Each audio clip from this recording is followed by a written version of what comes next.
Bonjour à tous. Aujourd'hui, nous sommes le jeudi 23 avril 2026 et notre cher ami, notre frère Alex Kreiner est avec nous. Bienvenue à nouveau, Alex. Merci pour l'invitation, Nima. Ravi d'être avec vous et un salut chaleureux à toutes celles et ceux qui nous regardent.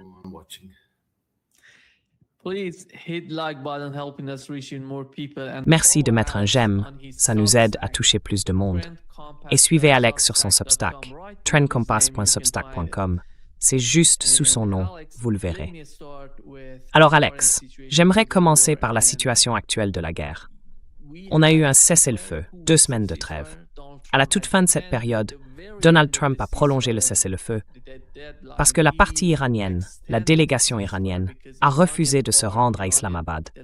Et il a déclaré, de manière unilatérale, que le cessez-le-feu serait désormais à durée indéterminée. Autrement dit, qu'il n'y aurait pas de fin prévue à cette trêve. Quels sont, selon vous, les signes à observer dans cette phase actuelle du conflit?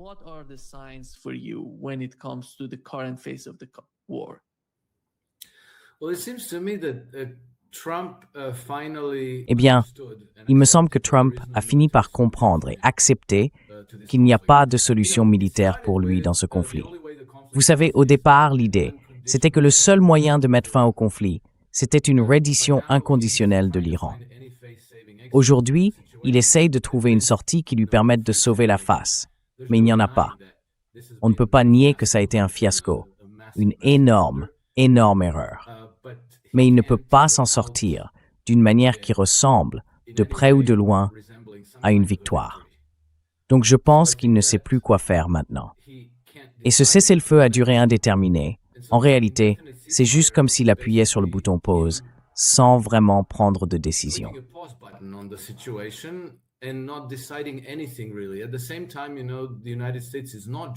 En même temps, les États-Unis ne retirent pas leurs forces de la région. Au contraire, avec le temps, elles ne font qu'augmenter, comme si une nouvelle escalade était en préparation, ou du moins qu'ils voulaient se laisser la possibilité d'en relancer une. Mais, vous savez, qu'est-ce qui va se passer s'il fait ça? Ce sera une catastrophe. Et puis, en parallèle, il est très clair que l'Iran contrôle la situation. L'Iran contrôle le détroit d'Ormuz, la porte d'Ormuz. Alors, bien sûr, c'est discutable. Certains disent non, ce n'est pas vrai. Trump a mis en place un blocus, donc c'est lui qui contrôle vraiment. Mais il suffit de regarder la carte des trajectoires des navires commerciaux qui traversent aujourd'hui le détroit d'Ormuz.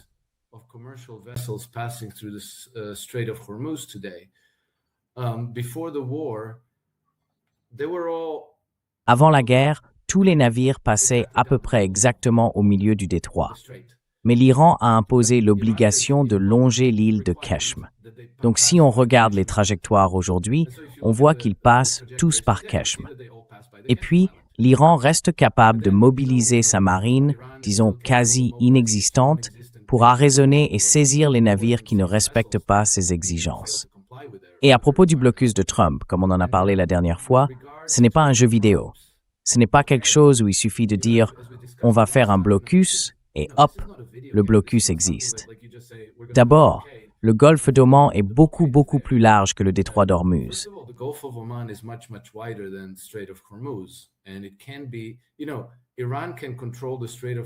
L'Iran peut contrôler le détroit d'Ormuz depuis la côte.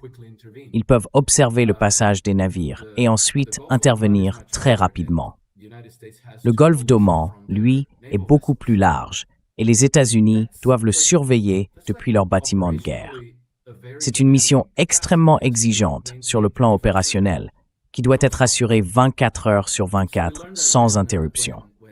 On a appris que lorsque la marine américaine a arraisonné et saisi le cargo iranien lundi, l'opération leur a pris environ 6 heures.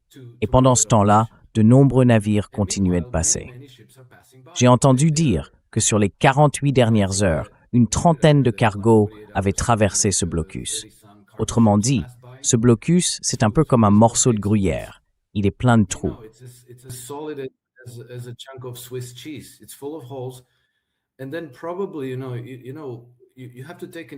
Et puis, il faut quand même se rappeler que ce sont des êtres humains à qui on demande de faire ce travail. Et c'est un travail vraiment difficile. Ils doivent piloter des hélicoptères, manœuvrer les bateaux, monter à bord de ces navires. Tout ça, c'est épuisant, c'est usant et c'est risqué aussi. Des gens peuvent se blesser en le faisant. Les troupes sont à bout. Et si en plus la mission n'a aucun sens, si elle ne sert à rien, forcément, on n'a pas vraiment envie de s'y donner à fond. Du coup, cette idée même d'imposer un blocus paraît complètement absurde. Ça a pratiquement détruit toute chance d'avoir une paix durable entre les États-Unis et l'Iran.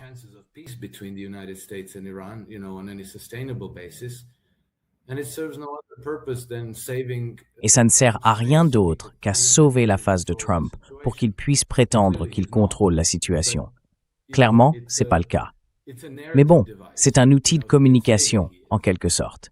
Il peut dire qu'il garde la main, mais à un prix énorme. Et ça provoque sans doute, non, en fait, c'est presque certain, beaucoup de tensions, beaucoup de mécontentement dans la marine, depuis la hiérarchie jusqu'au simple marin. Et on a vu hier que le secrétaire à la marine a démissionné, avec effet immédiat. Donc j'imagine que tout ça n'est pas sans rapport.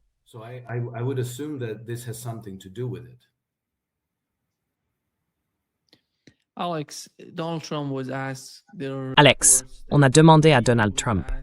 Il y a des informations selon lesquelles il aurait demandé au général Kane ou à certaines personnes responsables des armes nucléaires américaines les codes.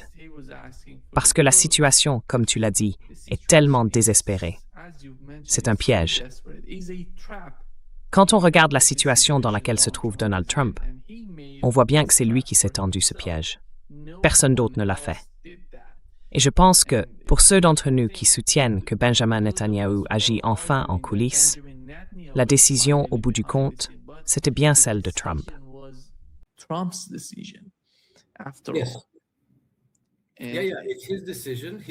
Oui, c'est sa décision. C'est lui le commandant en chef. La responsabilité, elle lui revient entièrement. Il porte chaque conséquence de cette guerre, y compris les 176 écolières tuées le premier jour des bombardements, lors d'une opération à triple ou quadruple frappe. Je ne me souviens plus du chiffre exact. Il est aussi responsable de la mort de 40 ou 50 hauts dirigeants iraniens, dont le guide spirituel, le grand ayatollah Ali Khamenei, de l'effondrement économique des royaumes du Golfe, de l'instabilité politique qui continue et du risque réel qu'il s'effondre complètement si la situation reste la même, de la perte de ses bases militaires et de la perte des radars installés sur ces bases.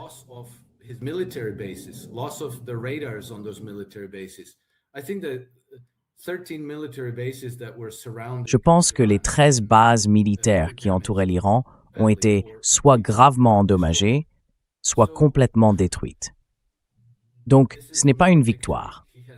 Il a fait reculer l'hégémonie occidentale dans la région de façon catastrophique. Vous savez, il y a peut-être un petit côté positif pour le reste d'entre nous dans tout ça, mais en attendant, le prix à payer va être très très lourd, parce que je ne sais pas déjà quand je vais faire le plein. Remplir mon réservoir me coûte environ 35% de plus qu'avant la guerre. Donc tout le monde paye, tout le monde souffre, et il y aura encore plus de souffrance.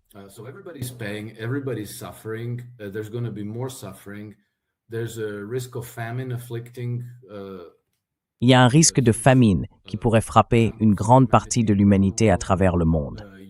L'Europe a été durement touchée sur le plan de sa sécurité énergétique. Les conséquences vont donc se répercuter pendant longtemps avant qu'on voie une issue. Et Trump n'est plus dans une position de leader. Il improvise au fur et à mesure. Il réagit maintenant à ce qui se passe sur le terrain. Il s'est aussi rendu passible de destitution. Et j'ai eu des réactions. Des gens m'ont demandé « Mais de quoi tu parles? Comment aurait-il pu se rendre passible de destitution ?» Comme si c'était un grand mystère. Eh bien, il a commis des crimes de guerre. Il a engagé les États-Unis dans une guerre sans déclaration du Congrès.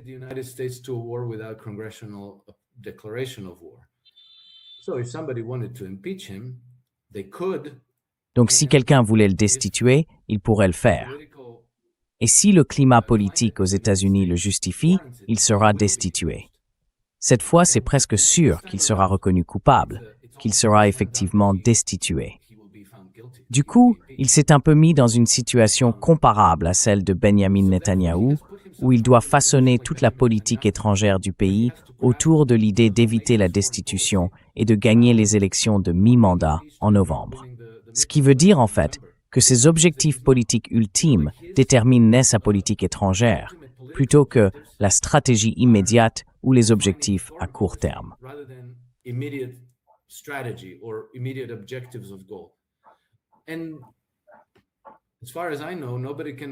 pour autant que je sache, personne ne peut vraiment dire quelle est la stratégie immédiate, parce qu'en réalité, c'est la stratégie d'Israël, pas celle des États-Unis. Du coup, il se retrouve empêtré dans tout cet exercice d'équilibriste incroyablement complexe, qui, à mon avis, le dépasse complètement. Et en plus, il se débarrasse des personnes les plus compétentes autour de lui, celles qui osent lui dire la vérité, simplement parce qu'il refuse d'admettre la défaite. Il ne veut pas accepter l'humiliation de ce qu'il a fait. Résultat, il est entouré, je ne sais pas trop par qui, mais à mes yeux, de véritables cinglés. Enfin, vous voyez, rien qu'hier, donc aujourd'hui on est le 23 avril, eh bien hier, il se vantait d'avoir sauvé 8 femmes iraniennes imaginaires d'une exécution.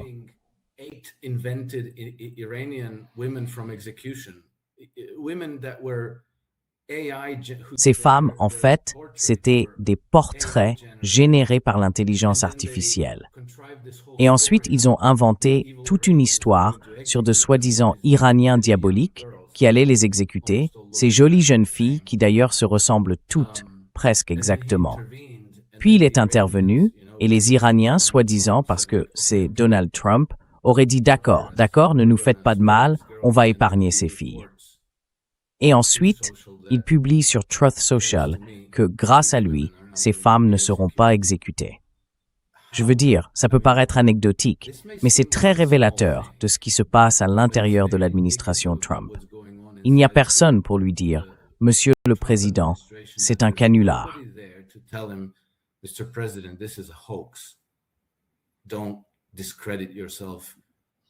Ne te décrédibilise pas à cause d'une bêtise pareille. Et pourtant, il le fait. Il se décrédibilise tout seul. Et tout le monde regarde. Le monde entier regarde. Personne n'a raté cette histoire. Alors les gens se demandent, qui dirige vraiment tout ça? Qui informe Trump de ce qui se passe dans le monde? Et là, on découvre que c'est peut-être Laura Loomer ou Susie Wiles, sa chef de cabinet, celle qui dirigeait autrefois la campagne électorale de Benjamin Netanyahou. Ou encore, cette jeune femme du département de la sécurité intérieure à la section antiterroriste, Julia Varvaro, qui apparemment a l'air de jouer un rôle assez douteux à ses côtés. C'est complètement fou, et le monde entier le voit.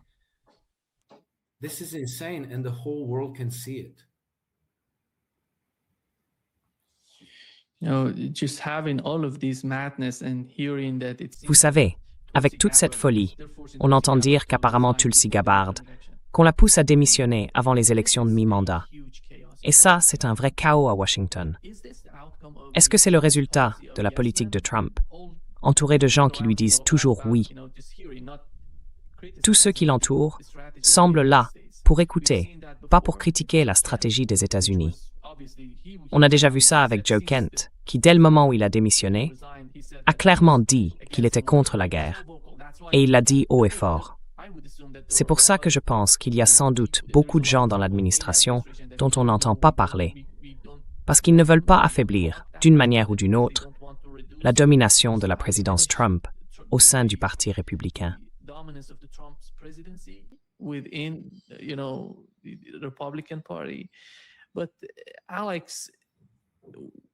Mais Alex, vu la guerre et tout ce qui se passe, tu as mentionné que beaucoup de gens comparent la guerre avec l'Iran à ce qui s'est passé au Vietnam. Quand on regarde ces deux conflits, j'imagine qu'ils ne sont même pas comparables, ni sur le plan économique, ni sur le plan militaire. Les conséquences de la guerre, on sait que beaucoup de gens ont été tués, ce qui était tragique après tant d'années. Mais les répercussions sur l'économie mondiale n'avaient rien à voir avec ce qu'on vit aujourd'hui. Et ça montre à quel point cette région, le détroit d'Ormuz, le golfe Persique, est essentielle pour l'économie mondiale.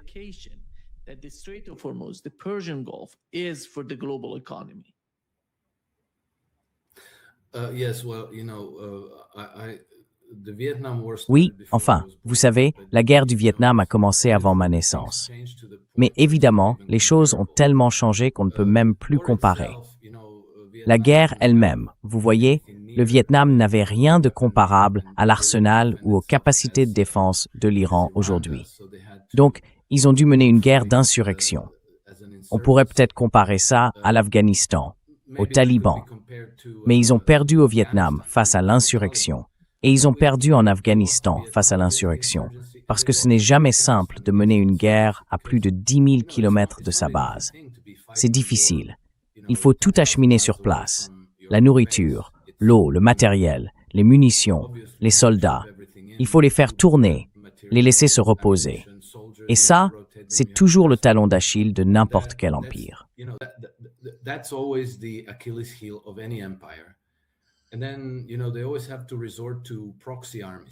Et puis, ils finissent toujours par avoir recours à des armées par procuration, à des forces intermédiaires. Aujourd'hui, de quoi parle-t-on? On parle des milices djihadistes. Ils ont essayé de pousser les Kurdes à mener cette guerre pour eux contre l'Iran. Les Kurdes ont répondu « Non merci, ça ne nous intéresse pas ». Les royaumes du Golfe ne sont pas assez puissants militairement pour défier l'Iran de manière significative. Israël, de son côté, est déjà plongé jusqu'au cou dans 7 ou 8 conflits qu'il est en train de perdre. Tous. Certains ne seront pas d'accord, bien sûr, mais après 2 ans à tenter de réprimer le Hamas, ils n'y sont pas parvenus. Après des années à essayer de contenir le Hezbollah, non plus. Et l'axe de résistance de l'Iran est toujours bien vivant, bien actif. Et pour l'instant, on ne sait pas encore ce qui va se passer.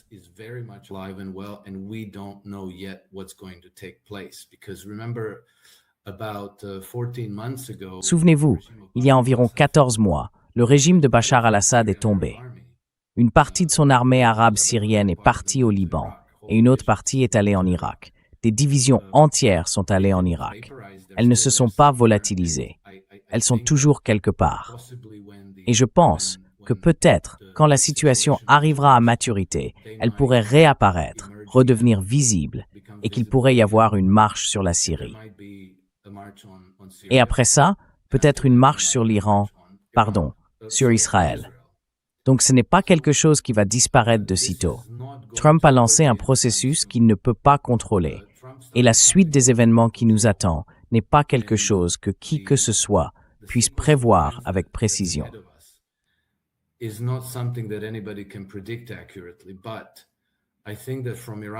Mais je pense que, du point de vue de l'Iran, c'est une occasion de corriger une situation avec laquelle le pays se débat depuis plus d'1 siècle.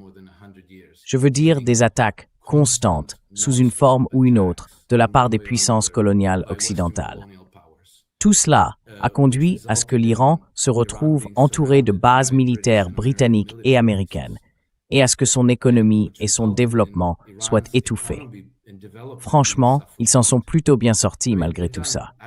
Mais imaginez, pour un pays qui est le 5e au monde en termes de ressources naturelles, avec une population de 92 millions d'habitants parmi les mieux éduqués de la planète, quel pourrait être le potentiel d'une telle nation?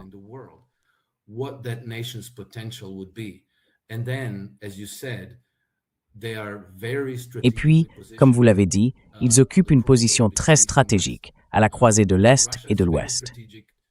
Le corridor international de transport Nord-Sud, un projet clé de la Russie, traverse l'Iran.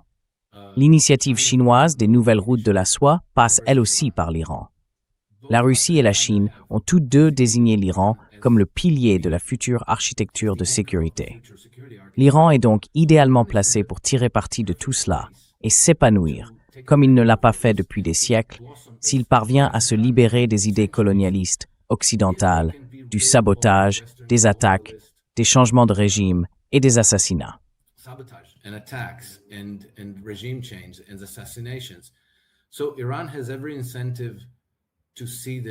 L'Iran a donc tout intérêt à aller jusqu'au bout de ce conflit, jusqu'à la capitulation de l'Occident.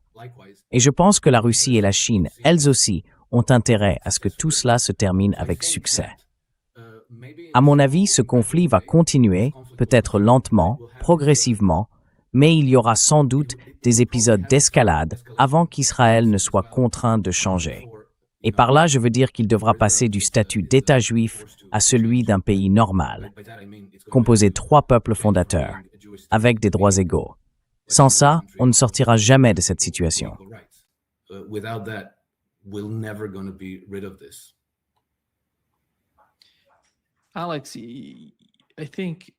Alex, je pense que ce que tu viens de dire à propos du cas de l'Iran, je vais y revenir dans un instant. Mais avant ça, parlons du cas d'Israël en ce moment. Peu importe ce qui se passe dans la région, je dirais que s'ils décident de reprendre la guerre, de relancer le conflit, eh bien hier, CNN a rapporté que les États-Unis manquent de capacités offensives et défensives. Et c'est ça, le vrai problème pour l'administration Biden aujourd'hui. S'ils décident d'engager une nouvelle phase de guerre, ils sont en gros à court d'environ 60% de leurs moyens. Ils ont épuisé 60% de leur système de défense aérienne. Je parle des intercepteurs. Qu'est-ce que ça veut dire?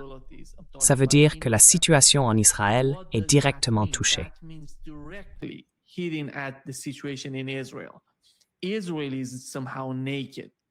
D'une certaine façon, Israël est à découvert. Pas seulement à cause des intercepteurs, mais aussi à cause des radars. Il manque de radars, il manque d'intercepteurs. Et les États-Unis, eux, ne vont pas pouvoir améliorer ça de sitôt. C'est la réalité. C'est pour ça qu'on assiste à quelque chose d'aussi étrange entre le Liban et Israël, entre le Hezbollah et Israël. Vous vous souvenez, depuis 2024, après le cessez-le-feu, Israël attaquait le Liban et le Hezbollah ne disait rien, littéralement rien. Aucune attaque du Hezbollah. Il se défendait, oui, mais aucune attaque sur le sol israélien, et même pas dans le sud du Liban, là où ils avaient pourtant des forces.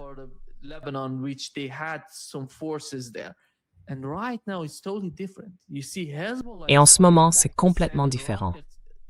Vous voyez le Hezbollah riposte. Ils envoient des roquettes sur Israël. Ils attaquent ce rassemblement de soldats israéliens.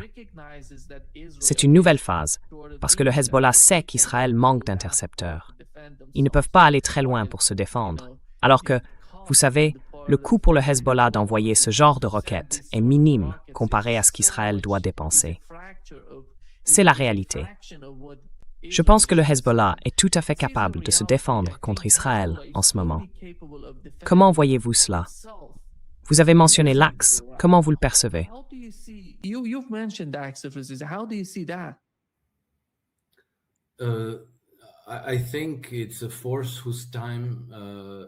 Je pense que c'est une force dont le moment viendra encore.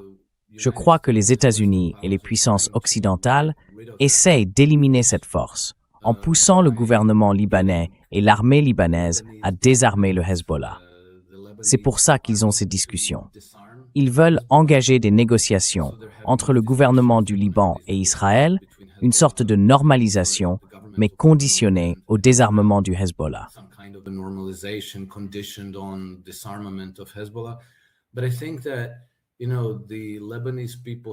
Mais je pense que vous savez, les Libanais ont bien vu ce qu'Israël leur réserve. Ils savent que s'ils se rendent, ils risquent de devenir le prochain Gaza ou la prochaine Cisjordanie, qu'ils seraient traités exactement de la même manière. Et peut-être que le gouvernement libanais et l'armée libanaise se retrouveraient dans la même position que l'autorité palestinienne en Cisjordanie, celle d'être les exécutants dociles des volontés israéliennes, réprimant et brutalisant leur propre population au Liban. Et aujourd'hui, l'armée libanaise, dont la majorité des soldats, pas le Hezbollah, mais bien l'armée libanaise, sont encore des hommes chiites, comprend tout cela. Et donc, ils n'ont ni l'envie, ni la motivation de désarmer le Hezbollah.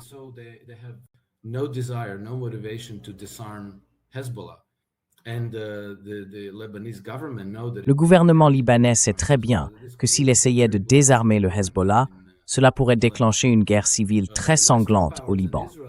Les puissances occidentales et Israël, eux, s'en soucieraient peut-être peu. En réalité, ils pourraient même préférer provoquer une guerre civile au Liban. Mais les Libanais, eux, ne veulent absolument pas de ça. Ils feront tout ce qu'ils peuvent pour l'éviter. Et tout parti politique qui choisirait de se ranger du côté de l'Occident et d'Israël finirait probablement par perdre. Enfin non, pas seulement probablement, mais presque à coup sûr. Donc, ils ne peuvent même pas en parler ouvertement. Moi, je pense que c'est une cause perdue. Je pense qu'Israël est une cause perdue. Et ça, on pouvait déjà le percevoir depuis longtemps. Simplement, aujourd'hui, on a atteint ce point de bascule où l'effondrement s'accélère. Alors au fond, qu'est-ce qu'Israël aujourd'hui?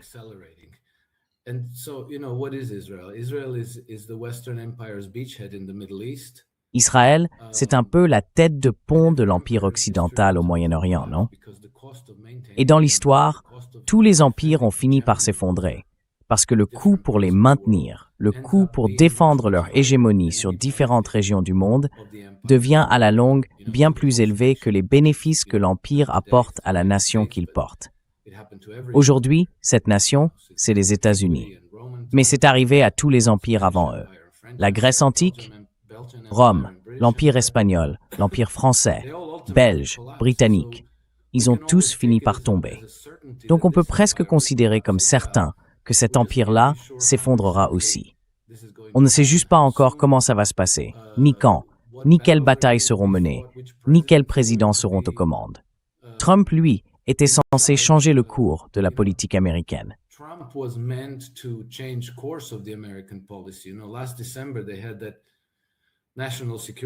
En décembre dernier, ils avaient publié ce document sur la stratégie de sécurité nationale qui disait, en gros, qu'ils allaient se recentrer sur leur propre hémisphère, s'occuper de leurs affaires et améliorer leur pays. Et puis, pour une raison que j'ignore, le 28 février, Trump déraille complètement et attaque l'Iran. Franchement, c'est un mystère pour moi. Je ne comprends pas pourquoi, mais peut-être qu'on en saura plus avec le temps. Pour l'instant, la plupart des gens pensent qu'Israël est aux commandes, que Benjamin Netanyahou dirige tout ça. On ne peut pas écarter cette hypothèse non plus. C'est d'ailleurs l'explication la plus probable à ce stade. Mais bon, la situation est ce qu'elle est, et elle n'avance pas. Et je pense que le fait que Trump se retrouve pratiquement paralysé dans son propre chaos montre bien que c'est exactement ce qui se passe.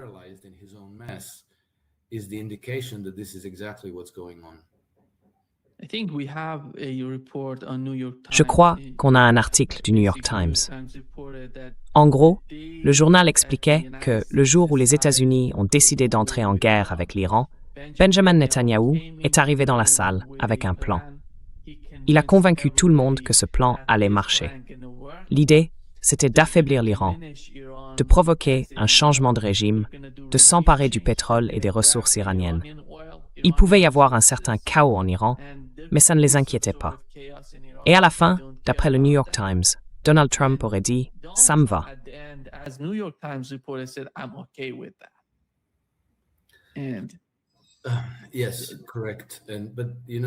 Oui, c'est ça. Mais vous savez, il paraît qu'il y avait des gens là-bas qui... Bon, d'abord, je voudrais commencer par dire que je ne crois pas vraiment tout ce que le New York Times écrit. Il y a sûrement un peu de vrai, mais aussi beaucoup de faux, ou disons des affirmations attribuées à 3 responsables proches du dossier, comme ils le font souvent. Mais d'après cet article, certaines personnes sur place auraient remis en question les propos de Benjamin Netanyahou. L'un d'eux, c'était Marco Rubio, non?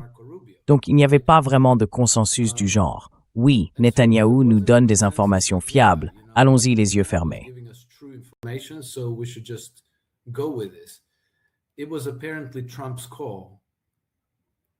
Apparemment, c'est Trump qui a pris cette décision contre l'avis des responsables américains présents.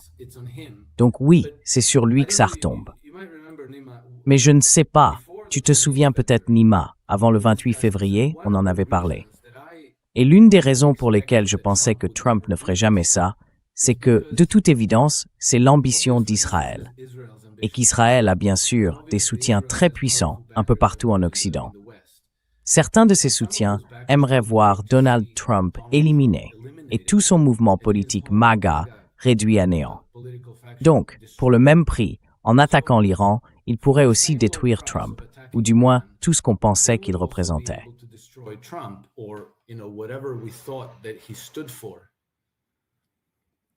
Et vous savez, ce qu'il représentait, ce qu'il avait promis à ses électeurs, a été pris suffisamment au sérieux par ses adversaires. On sait par exemple que tout l'establishment britannique était très nerveux à propos de Donald Trump. Il s'attendait clairement à ce que la relation spéciale entre le Royaume-Uni et les États-Unis s'effondre si Trump était réélu pour 4 ans de plus. Donc ce n'était pas, vous voyez, ce n'était pas une illusion facile, partagée par tout le monde, puisque ses ennemis y croyaient aussi. Et donc, je me suis dit que même si Trump est sans aucun doute un homme très imparfait, avec certaines tendances vulgaires, parfois une vision un peu superficielle des choses, je pensais que son instinct de la rue lui ferait comprendre que ce serait un piège politique pour lui, qu'il se rendrait extrêmement vulnérable sur le plan politique.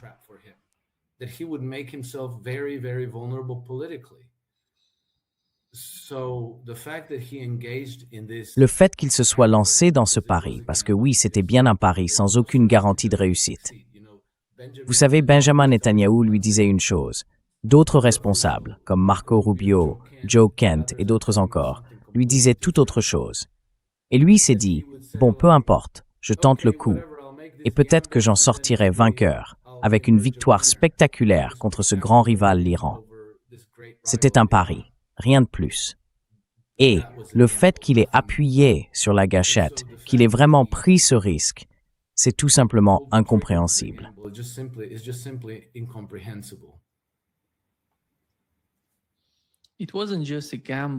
À mon avis, ce n'était pas juste un pari. Il a tout misé, sur sa base aux États-Unis, sur les gens qui le soutenaient, parce qu'ils étaient tous contre cette décision. Et il a tout risqué. Il a tout misé avec la guerre contre l'Iran.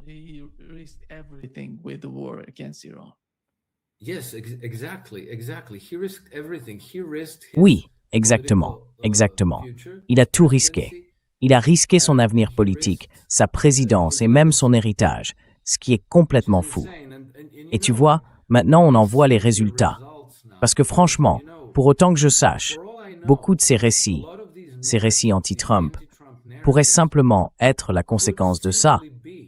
Genre, d'accord, il a échoué. Maintenant, on peut s'en débarrasser. Du coup, on voit plein d'articles sortir dans le New York Times, le Wall Street Journal, le magazine Newsweek, sur les réseaux sociaux, qui présentent Trump sous un jour terriblement négatif. Tu sais, une partie de tout ça est sûrement vraie, mais une autre partie pourrait très bien n'être que de la manipulation psychologique. Franchement, je ne sais pas, je me demande encore, est-ce vraiment possible que quelqu'un soit aussi stupide?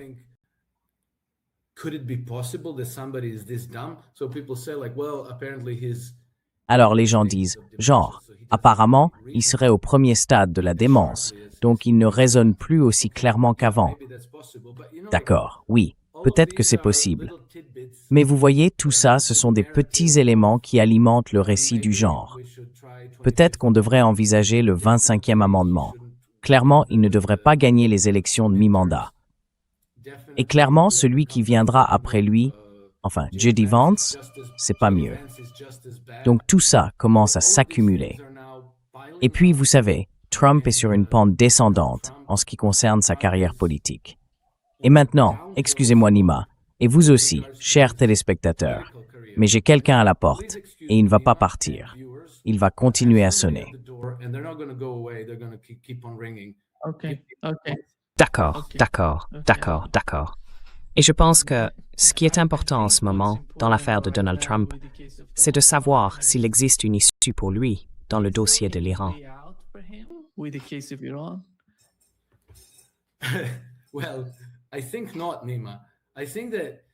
Eh bien, je ne pense pas, Nima. Et je l'ai dit dès le début de la guerre. Le seul remède à tout ça, ce serait une thérapie de vérité radicale. Et puis peut-être une manœuvre politique, du genre faire tomber quelques têtes parmi les hauts responsables. En gros, dire « j'ai été mal conseillé par un tel et un tel, donc je les renvoie.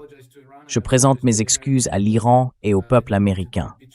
Je n'ai jamais voulu les trahir. C'était simplement une erreur catastrophique. On va essayer de réparer ça, de faire ce qu'il faut pour le peuple. » Mais bien sûr, ça n'arrivera pas. C'est une illusion. La politique ne fonctionne pas comme ça. alors il va continuer à improviser, à essayer, d'une manière ou d'une autre, d'arracher une victoire aux griffes de cette défaite. Mais à mon avis, la seule lumière qu'il voit au bout du tunnel, c'est un train lancé à toute vitesse. Pour moi, la partie est perdue. Je ne vois absolument pas comment il pourrait sauver la face, ni trouver une sortie victorieuse à ce désastre. Et donc, je pense que c'est la fin de son héritage, malheureusement.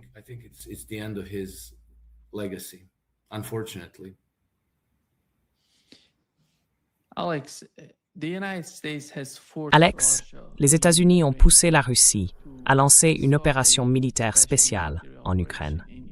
Ils l'y ont forcé. La Russie ne le voulait pas. Et chaque fois que je repense à ce qui s'est passé pendant la guerre en Ukraine, je vois ce qu'était la Russie sur le plan militaire et ce qu'elle est devenue aujourd'hui, pas seulement militairement, mais aussi géopolitiquement. Et je constate à quel point la Russie s'est renforcée jusqu'à présent. Et je vois la même chose se produire au Moyen-Orient, avec le cas de l'Iran.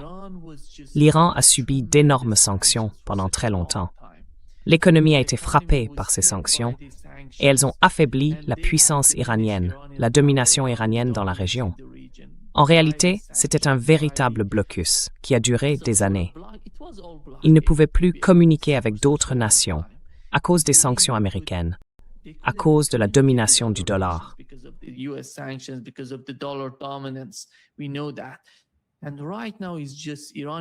On le sait. Et en ce moment, l'Iran est en train de briser toutes ces chaînes et de s'en libérer. Je pense que c'est quelque chose dont même les Iraniens, je dirais même la direction du pays, n'avaient pas pleinement conscience. Mais aujourd'hui, ils découvrent quelque chose de nouveau. Ils comprennent quelque chose de nouveau. Si tu veux être libre, il faut agir pour l'être. C'est ce qui se passe dans la tête des dirigeants en ce moment. Comment voyez-vous la manière dont, à la fois, l'administration Biden et l'administration Trump ont poussé ces deux pays à sortir de ces chaînes qui, pendant si longtemps, les ont enfermés, limités, restreints?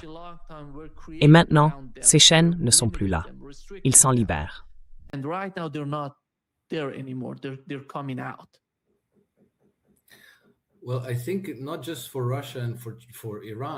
Eh bien, je pense que ce n'est pas seulement pour la Russie ou pour l'Iran. C'est un cas vraiment intéressant pour le reste du monde.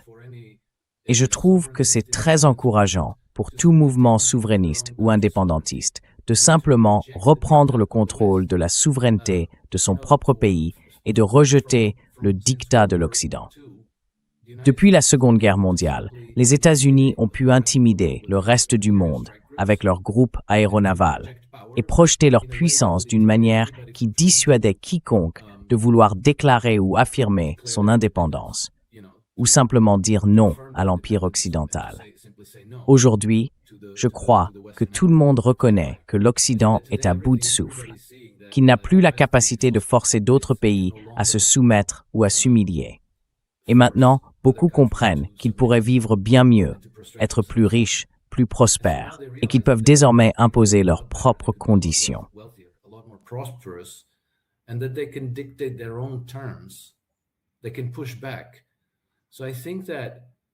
Ils peuvent riposter. Donc je pense que, d'une manière ou d'une autre, cette riposte venant de partout va grossir comme un tsunami. Ce n'est qu'une question de temps, et à vrai dire, c'est déjà en train de se produire. Vous savez, on a vu que la France s'est pratiquement fait chasser de ses anciennes colonies africaines ces dernières années, toutes, et que des figures comme Ibrahim Traoré sont devenues en quelque sorte des héros populaires pour pratiquement tout le Sud global, et même au-delà, pour tout le monde. Et les gens voient bien ce qui est fait à Cuba, la façon dont ce soi-disant monde libre impose son diktat, avec une cruauté et une brutalité extrêmes. Alors, soit on se lève pour affirmer notre indépendance et défendre notre liberté, soit on finit comme les Palestiniens. C'est ça, la réalité. Et je crois que cette réalité devient de plus en plus évidente pour tout le monde.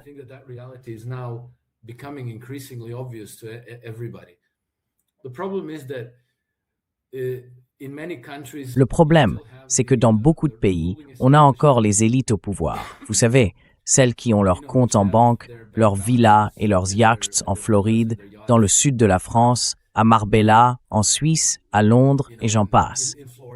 Et ces élites vont continuer à se battre pour défendre leurs privilèges.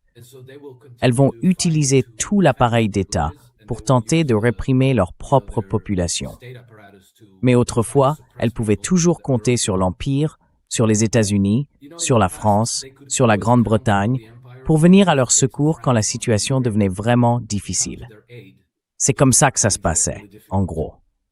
Aujourd'hui, je pense que les puissances coloniales occidentales, ou peut-être devrais-je dire néocoloniales, mais au fond c'est la même chose, sont de plus en plus dispersées, à bout de souffle.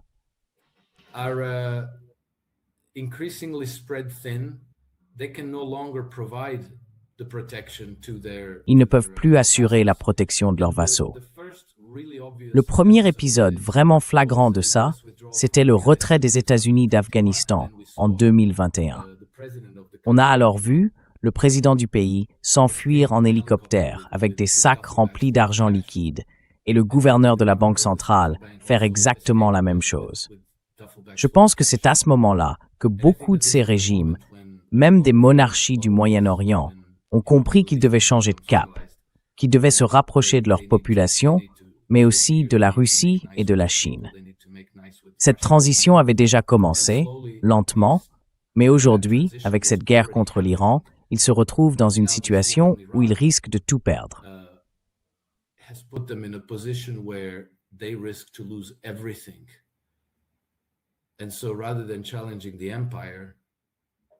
Alors, au lieu de défier l'Empire, ils ont pensé qu'ils seraient plus sûrs de se soumettre à lui et de lui rendre service. Mais évidemment, c'était un très mauvais pari, un pari perdu d'avance. Et maintenant, certains d'entre eux essayent d'expulser les États-Unis de leur territoire.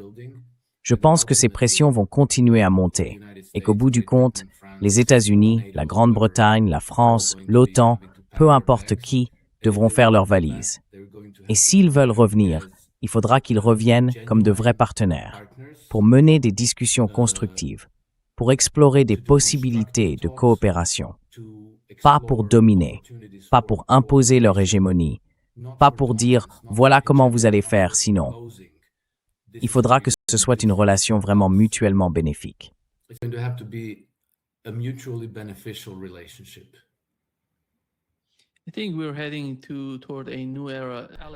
Je pense qu'on entre dans une nouvelle ère. Alex, tu as parlé de la stratégie de sécurité nationale des États-Unis. Dans la dernière version, on disait que l'Iran et la Russie ne représentaient pas des menaces existentielles pour les États-Unis. Tu te souviens? L'Iran et la Russie, toutes les deux. Et j'ai été assez surpris de voir qu'ils formulaient les choses comme ça, puis qu'ils faisaient exactement le contraire. La guerre contre la Russie est en cours. L'Iran arrive. La guerre contre l'Iran a eu lieu, et on voit bien ce qui se passe. Alex, après 20 ans en Afghanistan, ils ont quand même créé une sorte de base là-bas. Tu sais, ils ont essayé d'éduquer les gens, ce qui au fond n'était pas le cas avant.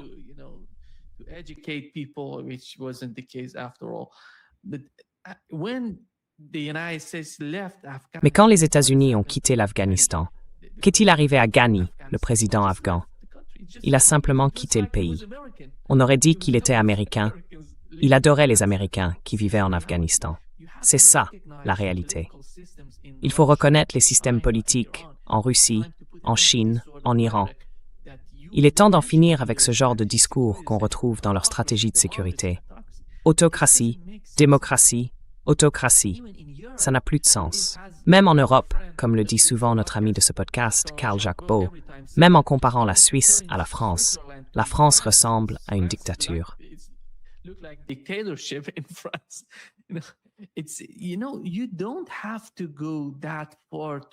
Pas besoin d'aller si loin pour juger les systèmes politiques des autres pays.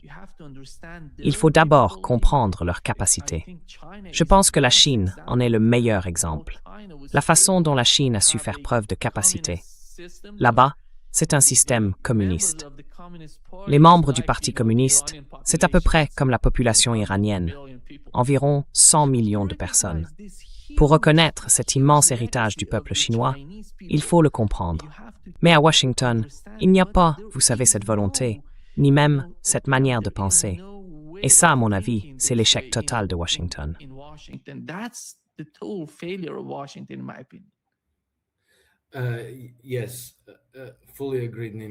Oui, tout à fait d'accord, Nima. Écoute, je pense que la Chine n'est communiste que sur la couverture de sa brochure. C'est juste une façade, une étiquette. En réalité, le système chinois est clairement capitaliste.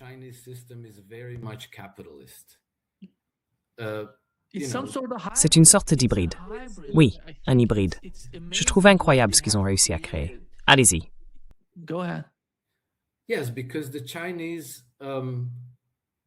Oui, parce que les Chinois ont conçu et organisé le développement de leur société autour de préoccupations réelles. Ils se sont demandé, qu'est-ce qu'on doit faire pour améliorer la vie en Chine? Qu'est-ce qu'on doit faire pour que la Chine devienne une économie performante et une société réussie? Et ensuite, des économistes, des sociologues, des scientifiques chinois sont allés partout dans le monde pour chercher des idées, des choses à apprendre d'autres pays et à appliquer chez eux. Le résultat est tout simplement spectaculaire. Ils ont sorti plus de 800 millions de leurs citoyens de la pauvreté. Ils ont profondément amélioré la vie en Chine, pour tout le monde, pour les gens ordinaires. Et ils ont aussi leurs milliardaires, leurs oligarques, et des personnes extrêmement puissantes.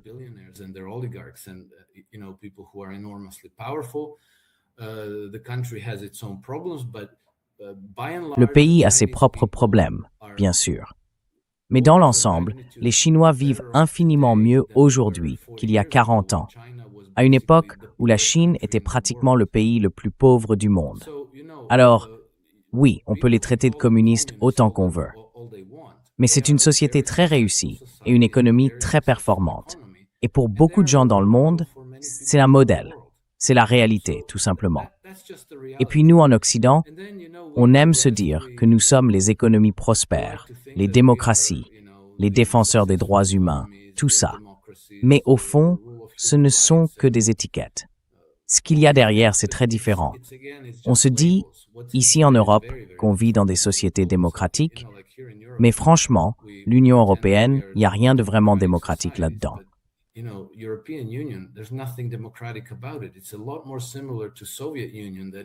C'est beaucoup plus proche de l'Union soviétique que de n'importe quelle démocratie normale. Alors évidemment, je vais vous donner un exemple, celui du droit de propriété. Vous savez, il y a juste quelques jours, j'ai vu une petite vidéo de Nick Fuentes.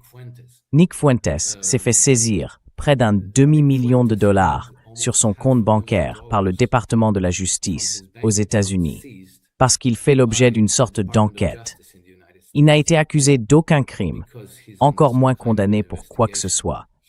Mais le gouvernement a tout simplement pris son demi-million de dollars à la banque et il s'est retrouvé avec zéro sur son compte.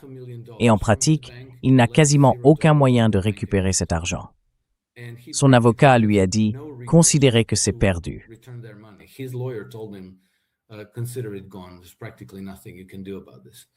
Il n'y a pratiquement rien que vous puissiez faire contre ça. Ce n'est pas du tout du respect pour le droit de propriété. Et puis, vous savez, Nick Fuentes n'est pas le seul. Certains se disent peut-être « Ah, Nick Fuentes est une horrible personne, donc il l'a bien mérité. » Oui, peut-être, mais il n'est pas le seul. Rudy Giuliani a subi la même chose, Roger Stone aussi, et bien d'autres encore. En Europe, le colonel Jacques Beau a connu la même expérience, tout comme plus de 2000 personnes sanctionnées par le Conseil de l'Europe. Il gèle simplement votre compte bancaire, et du jour au lendemain, vous ne pouvez plus payer vos factures. Vous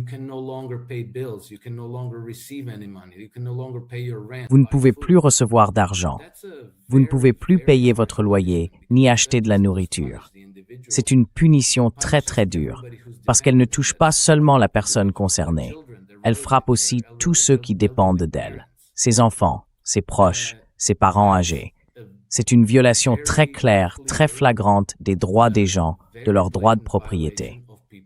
Si on revient au système chinois, dont on dit souvent « Oh, c'est terrible, c'est communiste ». Moi, j'ai grandi dans le monde communiste. On avait de la propriété privée. Les gens avaient des voitures, des maisons, des appartements, des entreprises, toutes sortes de choses.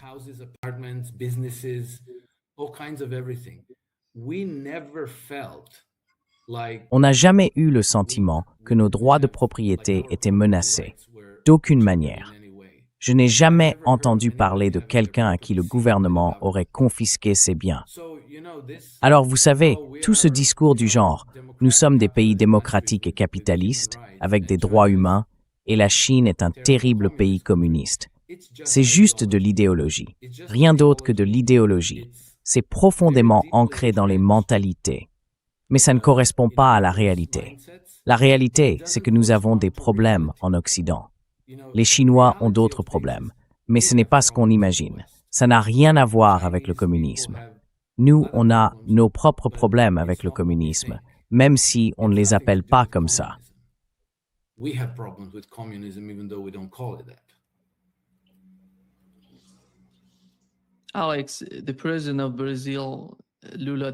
Alex, le président du Brésil, Lula da Silva, a dit qu'on en avait assez d'aller se coucher chaque soir et de se réveiller chaque matin en cherchant quelque chose sur les réseaux sociaux, en vérifiant si Donald Trump a tweeté, publié quelque chose, attaqué un nouveau pays ou déclenché une nouvelle guerre ou un nouveau conflit. On est fatigué de cette situation. Et le Brésil essaye de mettre en place une forme de coopération militaire avec l'Afrique du Sud. Parce que, a expliqué Lula, nous avons des drones, mais la plupart sont des drones commerciaux, des drones agricoles. Rien à voir avec ce que possède l'Iran. Et nous devons être capables de nous défendre.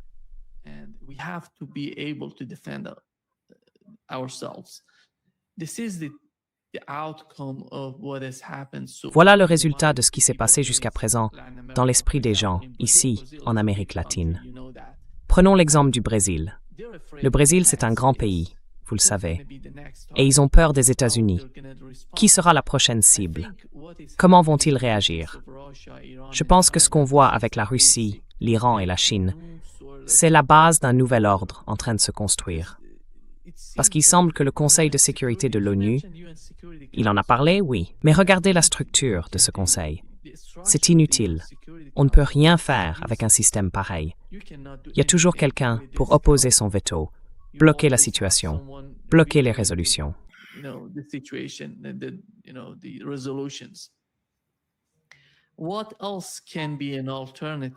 Quelle autre alternative peut-on envisager face à la situation actuelle, celle que vivent les peuples ici, en Amérique latine, par exemple, au Brésil, ou plus largement dans ce qu'on appelle aujourd'hui le Sud global?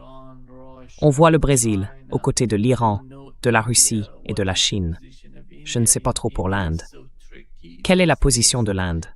C'est devenu très difficile à cerner ces derniers temps. Mais après tout, même l'Inde y trouverait son intérêt. Le Pakistan aussi. La Turquie et d'autres pays européens de ce type profiteraient eux aussi de ce nouvel ordre, à mon avis. Quelle est, selon vous, la nature de l'opportunité que ces guerres, malgré la tragédie de ce qui s'est passé jusqu'à présent, sont en train de créer?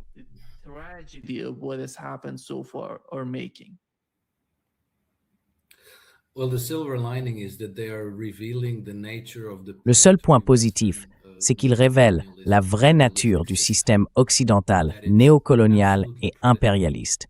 Un système fondamentalement prédateur où tout le monde est en danger. Si vous avez du pétrole, du gaz, du lithium, peu importe.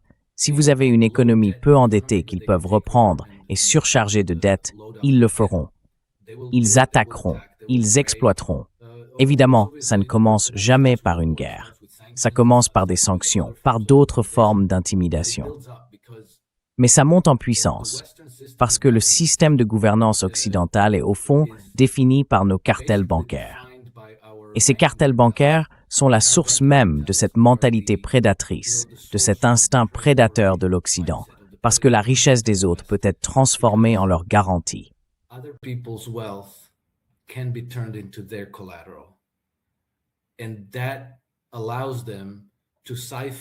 Et ça leur permet de siphonner la richesse de partout dans le monde, de tout le monde, pour la garder pour eux. Et c'est tellement de richesse que ça leur permet d'acheter la classe politique, d'acheter les médias, de façonner le récit, de façonner la culture et de financer un immense complexe militaro-industriel capable de faire la guerre. Vous savez, comme le disait Madeleine Albright, nous avons cette grande armée, nous devrions l'utiliser. C'est ça, la tentation. On peut atteindre ces objectifs par la force. Et ces objectifs, ils ne les communiquent jamais vraiment au peuple. Ils disent toujours « les mollahs iraniens sont terribles ». Bachar el-Assad est un monstre. Kadhafi est un fou. Les Chinois sont des communistes. Vladimir Poutine est un dictateur. Vladimir Putin is a dictator. It's always something. C'est toujours la même histoire. On sort et on va répandre la liberté et la démocratie. On est les gentils. Avant, c'était pour répandre le christianisme, puis la civilisation. Maintenant, on parle de liberté et de démocratie, avec, tu vois, des semences OGM, une idéologie LGBT et tout ce genre de choses. Mais on essaie toujours de se présenter comme les porteurs de lumière, pas seulement pour le monde, mais aussi pour nous-mêmes. C'est pour ça qu'ils contrôlent les médias, pour pouvoir nous convaincre que si on part en guerre, c'est parce qu'il faut détruire le mal, qu'il faut abattre tous ces dragons qu'on voit partout. Alors je pense que ces guerres, aujourd'hui, révèlent la vraie nature de cet empire occidental. Il ne s'intéresse plus vraiment à la démocratie, ni aux droits humains, ni aux droits des femmes, tu vois.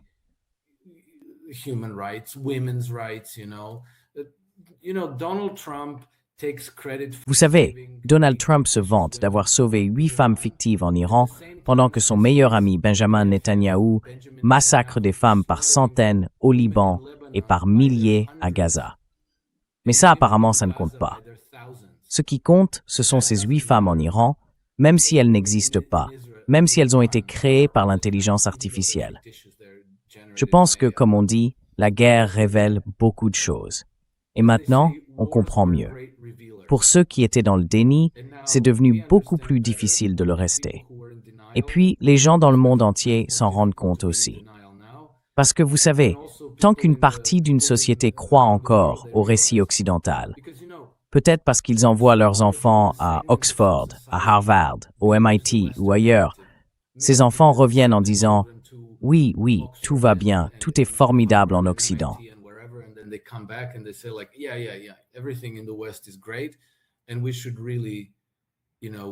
Et on devrait vraiment, vous savez, on devrait vraiment que l'Occident nous sauve de nous-mêmes. C'est devenu beaucoup plus difficile de défendre ce genre d'arguments aujourd'hui. Alors que ceux qui disent non, nous devons être libres, nous devons être souverains, nous devons définir nous-mêmes notre voie de développement, eh bien, eux gagnent maintenant en crédibilité. C'est un processus long. Il peut durer des années, des décennies, voire des générations. Peu importe. Mais je pense qu'à ce stade, il est impossible à arrêter. Et contrairement aux 5 ou 6 derniers siècles, il y a aujourd'hui des forces très crédibles qui le défendent. La Chine, la Russie et l'Iran. Ce sont eux, désormais, qui portent la vraie lumière, la lumière authentique.